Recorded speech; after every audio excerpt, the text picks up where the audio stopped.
Paul Finebaum said Nick Saban's best years are behind him, and then Stephen A. had something to say. Can I say it like how Stephen A. would? Yes, please. Blasphemy! Out of the mouth of Paul Finebaum on Get Up this morning about Nick Saban. Absolute blasphemy. The only thing that would have been more Stephen A. if he said, "What are you on, weed?" Paul Finebaum.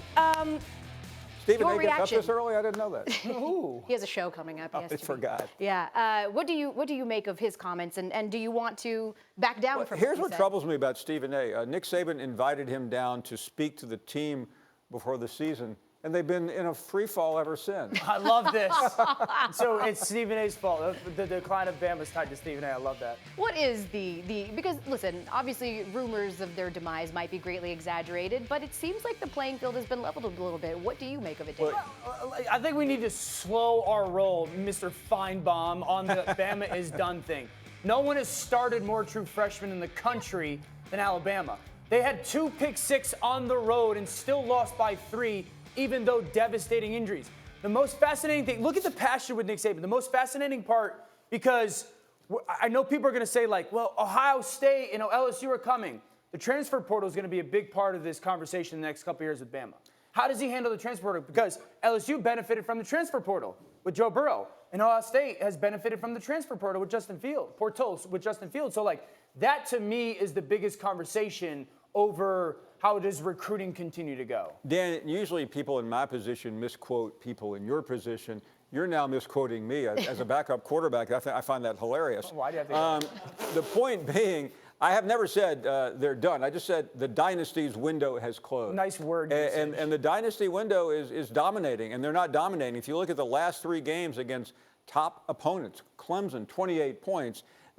LSU, they just got gashed badly. And then again against Auburn, their defense has been dreadful. And you can't win with a defense playing that poorly, giving up 40-plus points in every one of those games.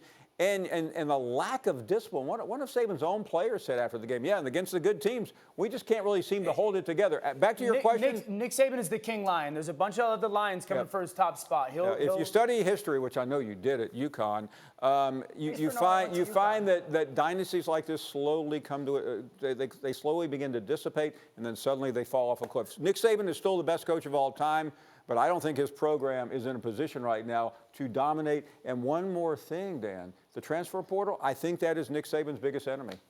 Okay, I'm less of a Lions fan and more of a Tiger. So let's bring in Marcus Spears, our resident Tiger. What do you think? Do you agree with Paul or with Dan? I agree with Paul, and it really has nothing to do with Alabama. It has everything to do with how everyone else has responded. This is a process of being a dynasty. Everybody else builds and they transfer power in order to try to make themselves better so you aren't dominant anymore. I thought the LSU win this year signified something in the SEC as far as shifting the balance in recruiting. When you think about what Dabo has done at Clemson, his ability to recruit, Kirby Smart has a big play in this as well with what he's been able to do as far as being on the road. The number one thing that Bama has always done was out-recruited all of these guys.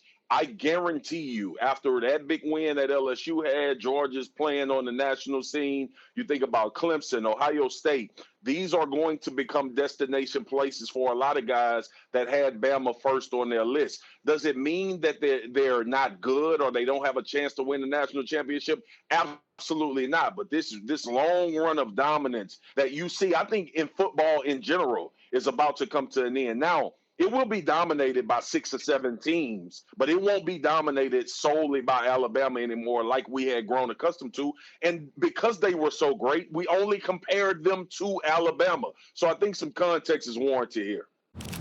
We're so glad you're watching ESPN on YouTube. For more sports and analysis, download the ESPN app. And for live streaming sports and premium content, make sure you subscribe to ESPN Plus. We'll see you there.